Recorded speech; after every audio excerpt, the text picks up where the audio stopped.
அனைவருக்கும் அன்பு வணக்கங்கள். மந்த்ராலய மகான் மகாபிரபு ஜெகத்குரு ஸ்ரீ ஸ்ரீ ராகவேந்திர சுவாமிகள் அவரை நம்பி நாடி வருகின்ற பக்தர்களுக்கு தமது அருளையும் ஆசிகளையும் வழங்கி கொண்டிருக்கிறார். எல்லா எபிசோட்லையும் சொல்லிட்டு வந்துட்டே இருக்கோம். நம்ம தொடர்ந்து நிச்சயமாக கொடுத்துட்டு தாங்க இருக்கார் அவர். நம் எண்ணத்திற்கும் நம்முடைய முயற்சிக்கும் அது எந்த அளவுக்கு நமக்கு உகந்ததாக இருக்கும்.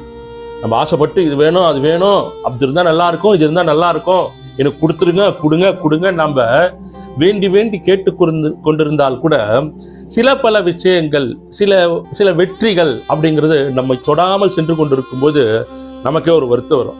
என்னப்பா, நான் குருராஜர்கிட்ட கேட்டே இருக்கேன், சுவாமி கிட்ட இவ்வளோ நம்பி அவரை கேட்டிருக்கேன், இன்னும் நமக்கு தராமையே இருக்காரு அப்படின்னு சொல்ற மாதிரி சில பல எண்ணங்கள் உங்களது நெஞ்சத்தில் உதிக்கும். உங்க மனசுல யோசிப்பீங்க நீங்க இப்படி ஆகுது அப்படின்னு சொல்லிட்டு. அப்படி கிடையாதுங்க.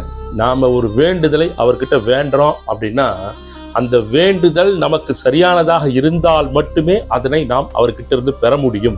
அதற்குன்னு ஒரு கால நேரம் இருக்கு.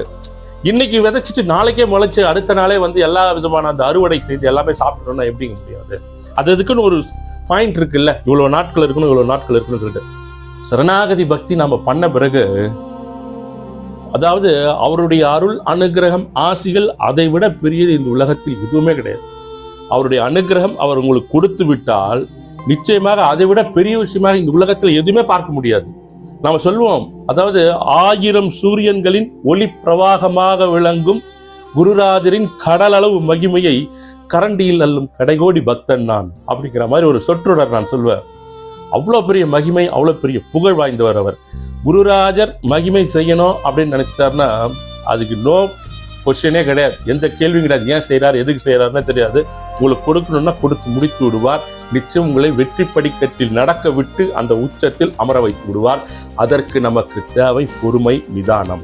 குருநாதர் அப்படின்னு நம்ம ஒருத்தர் பிடிச்சிட்டோம் அப்படின்னா உயர்வோ தாழ்வோ வாழ்வோ வீழ்ச்சியோ எதுவா இருந்தாலும் உங்களது கடைக்கண் பார்வை பெறும் வரை உங்களது பக்தனாக, உங்களது சிஷ்யனாக, உங்களது சிஷ்யையாக நான் தொடர்ந்திருப்பேன் அப்படின்னு அவர்கிட்ட சாஷ்டாங்க நமஸ்காரம் பண்ணும் பொழுது மற்றவையெல்லாம் உங்களை நாடி தேடி வந்து கொண்டுதான் இருக்கும்.